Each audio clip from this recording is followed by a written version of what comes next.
nati o minahal kong matalunan. Okay. Di ata karon sa 7-Eleven kung diin nanindata og balot. Kadtong ganahan mopalit og balot, welcome mong tanan nga moari sa 7-Eleven guys.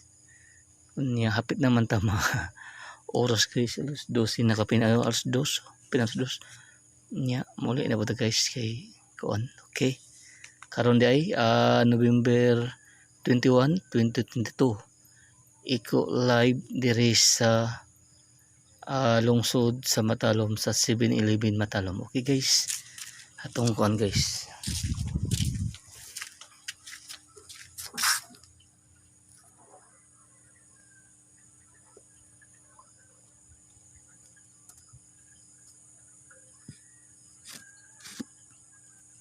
Okay, itong palit og balot ha. Welcome mong tanan nga mopalit og sa ikaw balot lamian na barato pa. Okay,